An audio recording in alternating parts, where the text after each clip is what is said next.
share with you the 10 keys to unlock what I call your Kwik brain, right? These are the 10 things scientifically proven to help you be faster, smarter, and better, to optimize your brain health and your fitness.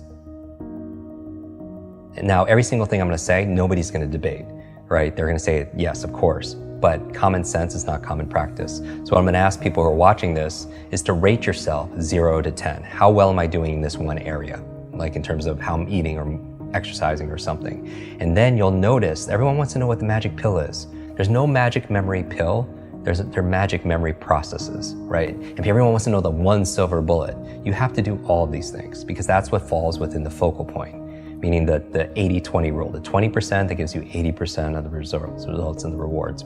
So really fast, the 10 keys for unlocking your Kwik brain. Number one is good brain food, all right? Good brain food, because you are what you eat. What you eat matters, especially to your gray matter. There's certain foods that are really good for your brain, and you probably eat most of these foods as you are, because I know you're very... Blueberries, yeah, all like blueberries is like, I call them brain berries, and avocados and the good fats and all of them. So there's 10 of them that I recommend, and so they're really excellent. They're very neuroprotective and such, including dark chocolate. So dark chocolate is good. What's good for your mood is generally good for your mind. But so a good brain diet is number one. So just rate yourself on a scale of 0 to 10. How good is your diet? All right, number two is killing ants. Automatic negative thoughts, your self-talk. And so what I would recommend people, 0 to 10, how's that feel? How well are you doing? And not only that, but maybe going on a little fast or a cleanse. Like we cleanse the food we eat and things we put in our body, but what about the thoughts that we're putting in our body? Try to do 30 days with no negative thoughts. I mean, yeah, one day. Or not complaining or something right, like no that. Complaining challenge, because it's just, again, people get so addicted to these things like, complaining, and whatever you're rehearsing, you're literally rewiring your brain to get more of that. It's not law of attraction. There's a law of action that's going on. That makes it, because all behavior is belief driven. And so you're wiring your brains to be really rehearsing those things. That's why they say that the fearful person dies 1,000 times, like a coward dies 1,000 times in their mind, and non-coward, like a brave person dies just once. Because every time you're rehearsing, oh, I'm scared of public speaking, you do it over and over again, not only do you get the fear of it every single time, because your mind doesn't know the difference between something you vividly imagine and something that's real. Literally, if you were to put on a brain sensing device, the same parts of your brain that would light up if a dog walked in, you see what parts of your brain lights up, and if you imagine that dog walking in, the same exact parts of your brain will light up. So the mind doesn't know the difference. It's the most powerful tool you have is your imagination. Our thoughts are things, and it's activating our imagination. So, don't do it to rehearse your fears and the things that are negative, right? Only have thoughts of things that you want to really happen. Okay. So the third thing, exercise. Okay. People, really, we know. Number 4, brain nutrients. Omega-3s, the DHAs, the ginkgo biloba, vitamin B, B12s. And this is a subject that comes up because, a lot of people travel, they have fast food lifestyles, and, but maybe they're lacking in certain supplements. And what I would say is, I'm not a nutritionist, I'm not anything that ends on an ist, but go to a doctor, a good functional medicine doctor, have a blood test. And I say the same thing for diet. When people say what's the best, do food sensitivity tests, see what your blood says, red, yellow, green. Red, stay away from, yellow, sparingly, green, and see how you flourish on it afterwards, right? And then test it.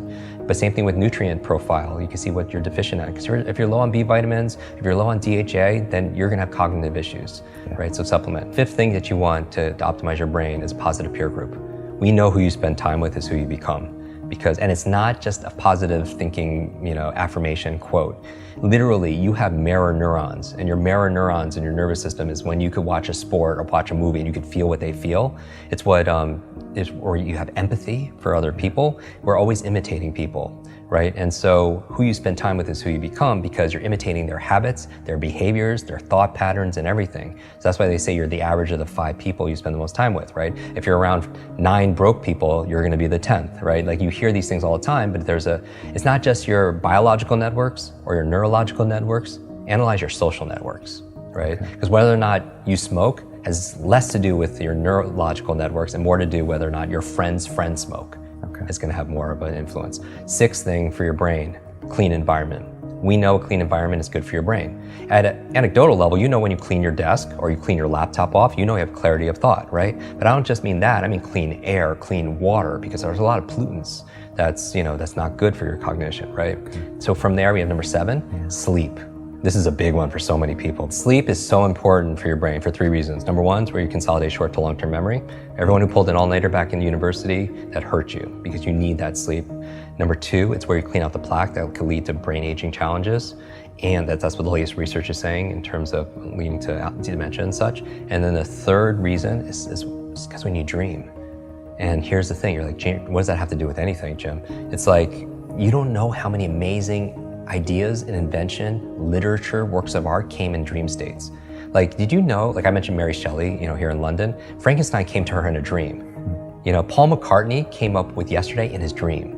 Like a chemist came up with the periodic table in his dream. Elias Howe created the sewing machine in his dream, right? Like, what are you dreaming about late at night? Because when you are working all day and you're learning all day, your brain doesn't shut off at night. At night, it's more active. People don't realize that. You think it's just not happening. It's actually more active, and it's coming up with solutions and it's integrating stuff in the form of dreams. Number 8 is brain protection, meaning that, like I work with a lot of athletes, high performer athletes. Concussions are a big deal, right? And I've had a number of TBIs, traumatic brain injuries. But not just that, I did a whole episode on electromagnetic fields.